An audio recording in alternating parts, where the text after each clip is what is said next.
30 ವರ್ಷಗಳಿಂದ ಈ ಆಟ ನಡೀತಾನೆ ಇದೆ.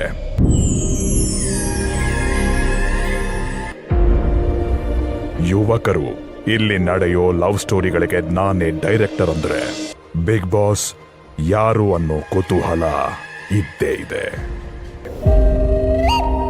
ಬಂದೋರಿಗೆ ಇಲ್ಲಿ ಬದುಕೋದು ಸಂಕಟ ಅನ್ಸಿದ್ರೆ ಹಿರಿಯರು ಇಲ್ಲಾಗೋ ಜಗಳಗಳಿಗೆ ನಾನೇ ಗಾಡ್ ಫಾದರ್ ಅಂತಿದ್ದಾರೆ.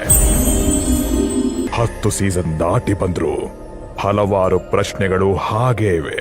ಬಿಗ್ ಬಾಸ್ ಪ್ರಪಂಚದಲ್ಲಿ ತಮ್ಮನ್ನು ತಾವೇ ಹುಡುಕುವ ಹೋರಾಟ.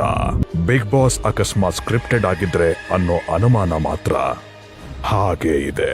ನೋಡೋರ್ಗೆ ಕಂಟೆಸ್ಟೆಂಟ್ಗಳದ್ದು ನಾಟಕ ಅನ್ಸಿದೆ. ಎಷ್ಟೋ ಸಲ ಉತ್ತರ ಕೊಟ್ಟಿದ್ರು. ಇಷ್ಟೆಲ್ಲದರ ಮಧ್ಯೆ 10 ವರ್ಷದ ಪರಿಚಯ ಇದ್ರು. ಆದ್ರೆ ಈಗ ಆಟವನ್ನ ಉಲ್ಟಾ ಮಾಡೋ ಮನಸ್ಸಾಗಿದೆ.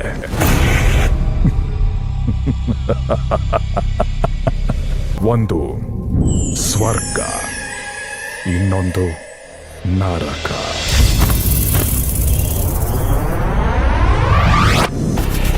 ಈ ಬಾರಿಯ ಸೀಸನ್ ಮತ್ತೆ ಮನೆಯ ಡಿಸೈನ್ ಎರಡು ಬದಲಾಗಿದೆ.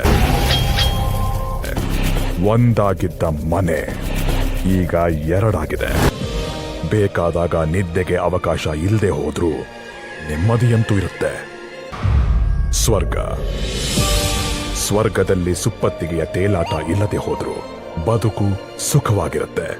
ಸೌಲಭ್ಯಗಳು ಸಾವಿರಾರು ಸಿಗದೇ ಇದ್ರು ಸಾಕಾಗೋಷ್ಟು ಮಾತ್ರ ಇದ್ದೇ ಇರುತ್ತೆ.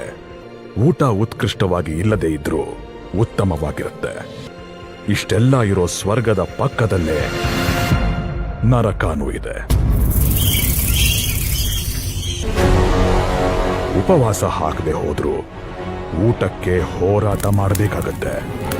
ನರಕ ಎಣ್ಣೆಯಲ್ಲಿ ಕರಿಯೋ ಶಿಕ್ಷೆ ಕೊಡದೆ ಹೋದ್ರು ನೋವಲ್ಲಂತೂ ಬೇಯಿಸುತ್ತೆ.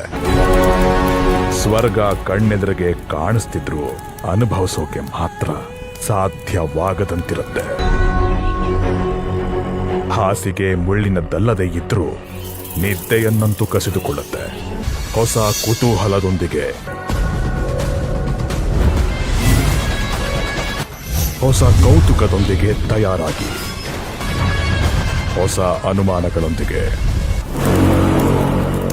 ಇದು ಸ್ವರ್ಗ ನರಕದ ಹೊಸ ಅಧ್ಯಾಯ. Bigg Boss season 11. Bigg Boss grand opening ಇಂದು ಸಂಜೆ 6 ಗಂಟೆಗೆ.